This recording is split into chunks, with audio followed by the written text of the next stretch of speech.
For a long time, the warfare of early medieval Europe was depicted as primitive, composed of rudimentary warbands that paled in comparison to the imperial Roman legions which preceded them. During the so-called Dark Ages, it was believed that theoretical military education had been lost in the West.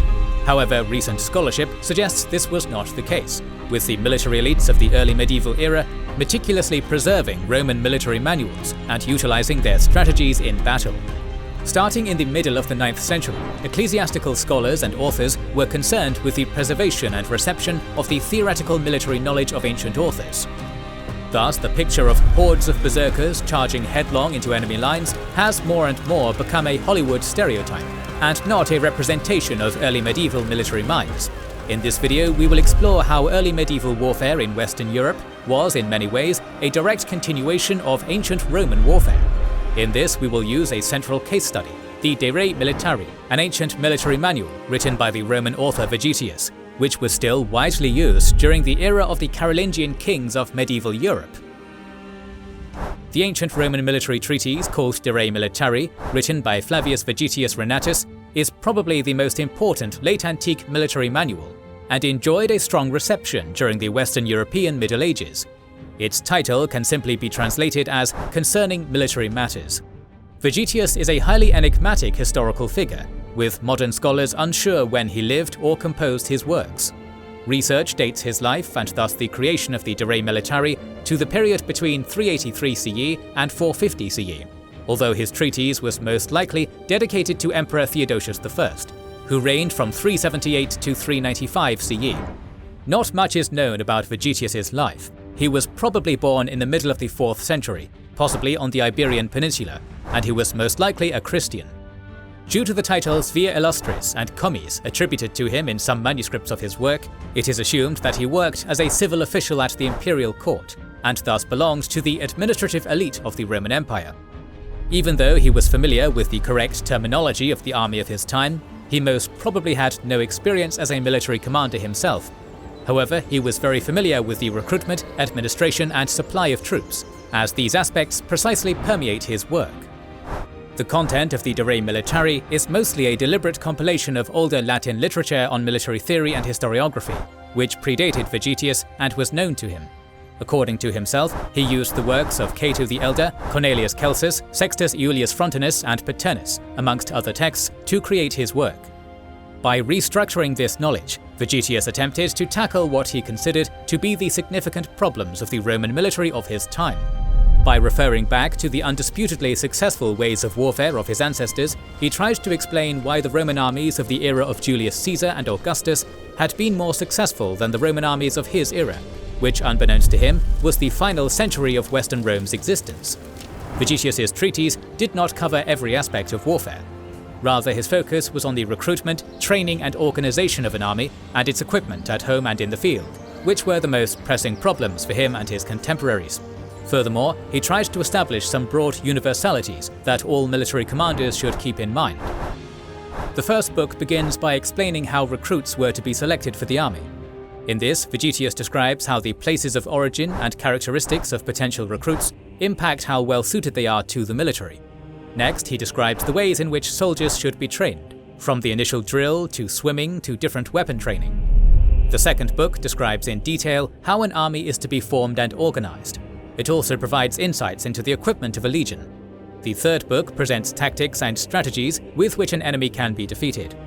The book ends with 33 general rules that an army commander should observe. Those maxims are sometimes as simple as men must be sufficiently tried before they are led against the enemy. The fourth book is a detailed compilation and description of the siege equipment of his time, concluding the work with the basics of warfare at sea. It is unknown how successful the De Re Militari was in the late Roman Empire, but the work was also known in Constantinople. For example, 21 of the regulae, the rules presented in the third part of the book, found their way into a version of Mauricius's Strategikon. This can be seen as the beginning of a story of a reception that encompasses well over 200 known manuscripts of the De Re Militari. Thus, Vegetius influenced military thinking up to the late Middle Ages, when it was used by writers such as Christine de Pizan and the composers of the ordinances of Charles the Bold. and even in the rapidly changing early modern Europe, the Re Militari was a standard for aspiring military leaders before Clausewitz published his Vom Kriege. Another important Roman manual was the Strategemata from Sextus Julius Frontinus, parts of which are preserved in the Re Militari. Frontinus, who lived between circa 40 to 103 CE, was himself a military commander who served under Emperor Domitian. He was active in campaigns at the Germanic frontier and led troops in Britannia while being a governor there. While his treatises on military theory are lost, his Strategemata survived. In this work, the widely knowledgeable military man, politician, and author collected many military deeds of Greek and Roman generals that should serve as examples and inspirations on what to do should someone face a similar situation to what they did. Both works would often be found bound together in one codex during the Middle Ages. Now let us explore when the use of the Re Militari and the Strategemata began in the Middle Ages. Around the year 856, the scholar Rabanus Maurus, abbot of Fulda and later Archbishop of Mainz, wrote a short treatise which he dedicated to Lothar II, King of Lorraine.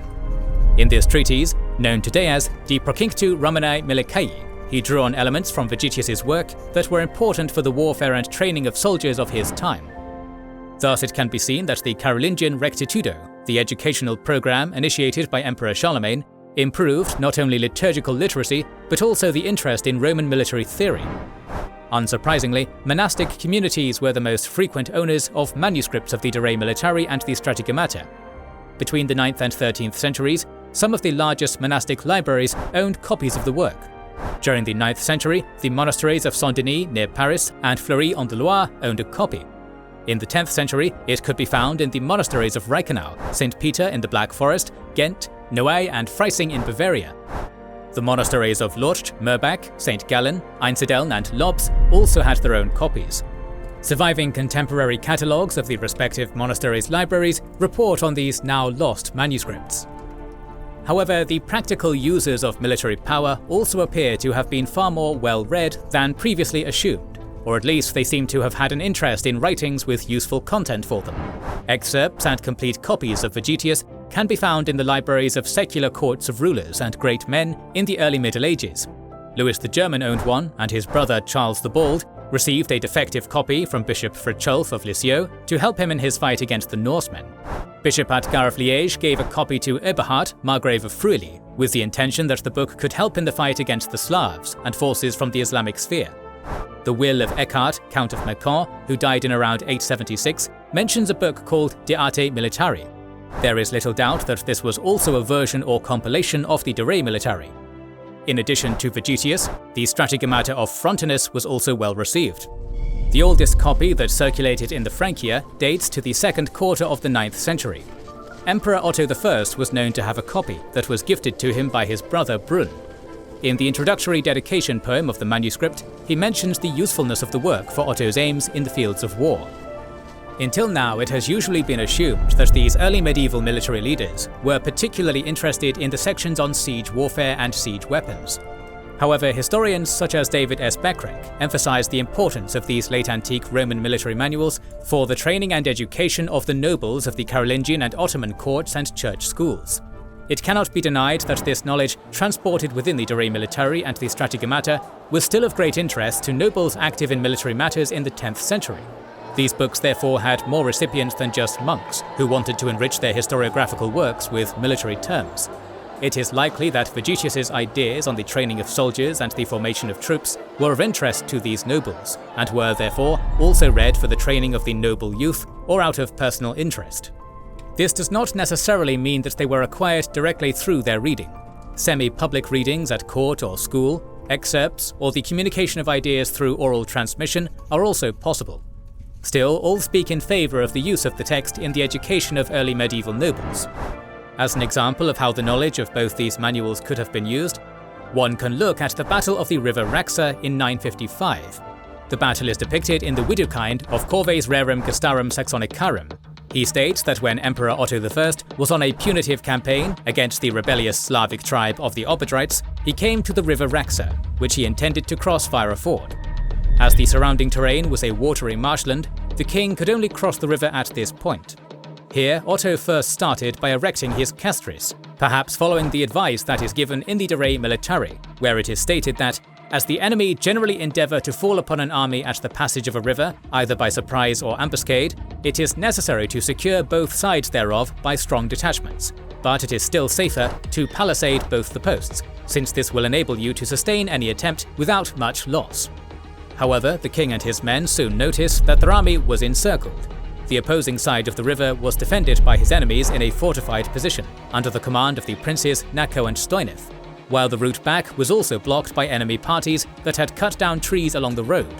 As a response, Otto sent out the commies Gero to negotiate with the Obodrites, but the proceedings were futile.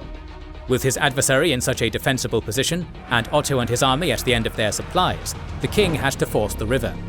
To get out of this situation, Otto may have looked upon his military education and knowledge from the Strategemata, as it contains different examples of leaders that had succeeded in similar occasions: Gnaeus Pompey, Porus, Alexander, and Xenophon, to be precise. According to Frontinus's examples, the main goal in such a situation was to misdirect the enemy, or force a second crossing at a different point under a distraction. To achieve this, Otto used arrows and other machines of war to provoke a fight. The war machines mentioned here were likely field artillery, made up of different ballistas and catapults, as described in the Re Militari. Simultaneously, the rest of the army was set up for an attack, and the impression was made that they would soon begin the assault through the fort. This ruse did not provoke a counterattack by the Obodrites, but they kept in their place with all their forces, expecting the Imperators Milites. But while Otto's enemy was focusing his troops on the river crossing, he sent out a detachment of Rugians under the command of the experienced commies Gero. This commando hastily erected 3 bridges a mile down the river. It is within the realm of possibility that Otto's army carried with them prefabricated parts for pontoon bridges, as Vegetius recommended. The legion carries with it a small number of boats, each hollowed out of a single piece of timber, with long cables and sometimes iron chains to fasten them together. These boats, joined and covered with planks, serve as bridges over unfordable rivers, on which both cavalry and infantry pass without danger. After the bridges had been constructed and Gero had sent word, the king moved a contingent of cavalry to cross the river. The Obodrites on the opposite bank reacted to this, but their foot soldiers were too slow to prevent the crossing. The German cavalry, together with the contingent of Gero, killed the Obodrites facing them and proceeded to threaten the Slavs' encampment and the forces engaged in the fort. At the same time, Otto crossed the river with the rest of his army and engaged the enemy. Soon the Obodrites were routed, and many of them were killed while fleeing. Before the day was over, the Obodrite camp was captured, and a large number of them were captured and killed. As we have seen, Roman military manuals survived the end of the Western Empire and were continuously used by the military elite of early medieval Europe.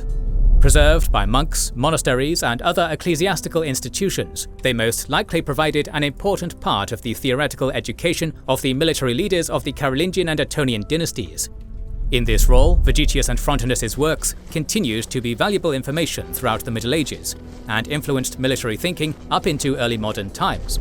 In some cases, the literary and military influence of these works can be seen in the historiographical accounts of battles that were even in the early Middle Ages, a delicate and complicated event that needed coordination, expertise, and knowledge that was provided by these military manuals, insomuch that, all in all, warfare in the Roman-Germanic successor empires reflects the world of Romania rather than that of Germania. This video is sponsored by our YouTube members and patrons, who get 2 exclusive videos weekly, not available anywhere else, for their kind support of our channel. You can join their ranks to watch more than 160 videos, including our series on the Pacific War, Punic Wars, Persian Wars, Spanish War of Succession, Russo-Japanese War, North African Campaign of World War II, History of Prussia, Italian Unification Wars, Risorgimento, Albigensian Crusades, and much more. Click the link in the description or pinned comment to get the exclusive videos, early access to all public videos, our schedule, wallpapers, access to a special Discord server where we're very active, and much more. Thanks for supporting us, we couldn't be doing it without your help.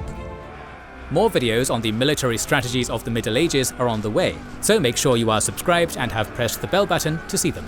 Please consider liking, subscribing, commenting and sharing, it helps immensely.